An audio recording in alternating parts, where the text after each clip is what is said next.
بيحصل ان الشاي بيأثر على اللبن، بيقلل امتصاص الكالسيوم من اللبن. بالتالي فالجسم بس ما بالظبط. بيستفدش بالكالسيوم اللي في اللبن خالص. تمام. وفي نفس الوقت خلطهم الاثنين على بعض بيخلي الشاي نفسه حتى كأنتي اوكسيدانت يعني غير مفيد للجسم. اذا انا بخلط مشروب ملوش فايده، يعني بشرب حاجه صحيح مذاقها حلو. وفي بعض العادات الغذائيه مع بعض الناس بتشربه مش مره واحده بس في اليوم، وزي ما برضو جه في التقرير ان هي للصبح بس، لا ممكن خلال مدار اليوم بتفضل تشرب فيه. ممكن في ناس بتوصل ل5 أو 6 أو اكتر من كده كوبايه شاي بلبن. ونلاقيهم كتير قوي من الناس دي مصابين فعلا بالانيميا، مصابين بهبوط حاد فعلا في بعض الاوقات كتير قوي. نتيجه فعلا زي ما جه في التقرير ان هو بيأثر على الانسولين، ان هو بيأثر على نسبه السكر او مستوى كنترول السكر في الجسم خلال اليوم. تمام. اذا انا عندي المشروب ده بيأثر عليا. وفي نفس الوقت لو ان في ناس بتاخد كوبايه اللبن كامله، حط عليها كميه شاي قليله وتعتقد ان كده هي ده بتاخد فايده اللبن كامله. سواء لو كان لبن كامل الدسم، فانا عندي كميه اكواب من اللبن بشربها كتير جدا ممكن تؤدي للسمنه خلال اليوم، لان السعرات بتاعتها كوبايه لبن 90 سعر حراري. تمام. لو انا بشربه، حتى في ناس بتعتقد انها بتشرب لا لبن سكمد يعني ممكن خالي الدسم، تمام. بس بتفقد برضو نسبه الكالسيوم بينزل من الجسم، اذا نسبه امتصاصه بتقل.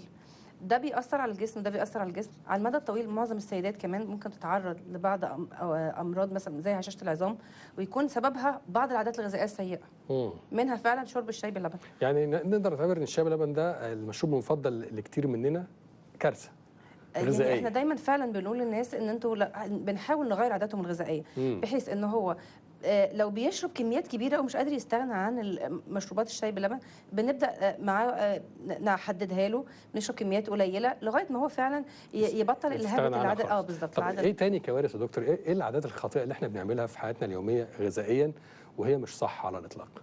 يعني في حاجات كتير قوي يعني زي شرب الميه وسط الاكل. ناس كتير قوي دايما من العادات المصريه طبعا ان احنا نحط الميه على الاكل، تقول له بلع ببق ميه. بالظبط كتير جدا. وده طبعا بيخليك وانت بيؤدي لسوء هضم. فكل الاكل اللي انت بتاكله الانزيمات نفسها بيحصل نوع من التخفيف لانزيمات المعده، فالهضم بيبقى سيء جدا.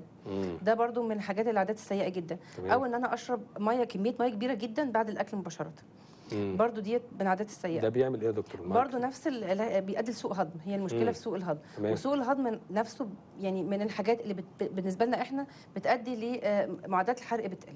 طب بعد الاكل برضو عايزين نحلي بقى بشويه فاكهه او حلويات، العادات دي ايه اخبارها؟ هي فعلا من العادات برضو الفاكهه المفروض مفيده بس لها اوقات ان هي برضو الفاكهه بتؤدي الفرمنتيشن، يعني تخمر الاكل جوه الامعاء، برضو بتؤدي لسوء هضم. ده ايه مضره؟ مضره برضو سوء الهضم. تمام. زي ما قلت لك، سوء الهضم الفاكهه بعد الاكل مباشره خطا. طبعا. تمام. يعني انا عايزه اقول لك ان أنا يعني فصل الاكل نفسه مفيد. ان انا كل ساعتين ممكن اكل حاجه، او الوجبات السناك دايما بتكون ما بين الفاكهه، بتكون ما بين ان انا اشرب ممكن كوبايه لبن، ممكن اكل كوبايه زبادي. الحاجات دي هي المفيده. بس دايما الفصل ما بين الوجبه الرئيسيه او اي وجبه بساعتين ما بينها وبين الوجبه السناك اللي احنا بناخدها. الفاكهه بيقولوا قبل الاكل مفيده؟ ما انا بقول لك هي فعلا يعني انا لو اخدت فاكهه ما بين الفطار وما بين الغداء مفيده. طب ما انا لو اكلت فاكهه قبل الاكل يا دكتور ما انا هشبع مش هتغدى، اكلها امتى؟ ما هي برضه ليها فايدتها. ان انت ما بتاخدها خلال اليوم ما بين الفطار وما بين الغداء في اوقات منتظمه، وبرضه باكد على كلمه اوقات منتظمه. هي بتخلي نسبه السكر في الدم ثابته، فبيخليك وانت بتتغدى او انت بتاخد وجبه العشاء بتاعتك انت ما بتاكلش كميات اكل كبيره، انت بتاكل الكميه اللي جسمك محتاجها بس. ده طبعا بتختلف من شخص لاخر كميه الاكل اللي الجسم محتاجه.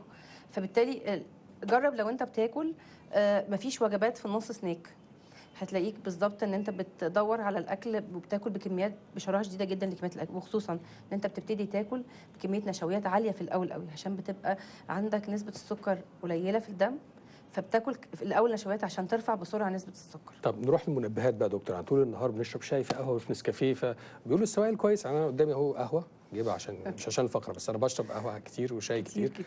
ايه الحد المسموح بيه؟ اشرب عمال على بطال ولا لا؟ اشرب قد ايه كميات، خاصه المنبهات يعني؟ خلينا نتكلم عن القهوه التركي تحديدا. القهوه التركي من الحاجات المفيده للجسم، مفيده لحمايه القلب. وجدنا ان نسبه الكافيين اللي فيها لو شربنا يوميا فنجان قهوه بنحمي على المدى الطويل عضله القلب، نحمي القلب من بعض امراض كتير قوي ممكن تصيبه. تمام. لكن فنجان الاكثار واحد يوميا. تمام. لكن الاكثار من شرب القهوه او المنبهات بصفه عامه بتعلي نسبه الكافيين جدا في الجسم، بتعليه في المخ. بالتالي انت دايما بتبقى يعني بتغير المود، عصبي، ما بتنامش كويس، بتبقى نفس يعني معدلات حرقك بتقل مع نسبه الكافيين العاليه دي. مع ان الكافيين ده من المفروض الحاجات اللي بتساعد على حرق الدهون وبتساعد على زياده معدلات الحرق. تمام. بس بنسبه هي عامله زي السهل الممتنع. اشربها امتى في اليوم؟ صبح، ظهر، بالليل؟ ممكن اشربها الصبح. افضل شيء ان انا اشربها الصبح بدري، ونسبه السكر تكون قليله فيها. بعد الفطار؟ بعد الفطار، مش قبل الفطار. يعني مش بعد الفطار مباشره. بعض الناس كتير بتلجأ انها تشرب قهوه او شاي، او حتى يعني بتزيد من نسبه شرب السجاير اللي نسبه فيها كافيين برضو عالي والنيكوتين عالي علشان تعمل سد الشهيه. الشاي بعد الاكل سريعا، الشاي بعد الاكل ضار؟ طبعا. الشاي بعد الاكل بيسحب الحديد من الجسم، من الاكل اللي انت واكله. شكرا دكتور. شكرا. اذا انا قلت لك ان فصل المنبهات او الاكل مهم. طيب، شكرا جزيلا دكتوره منى. كان في محاور كتيره بس الوقت فقرتنا انتهى. استشاري التغذيه العلاجيه، بشكرك شكرا جزيلا دكتوره منى.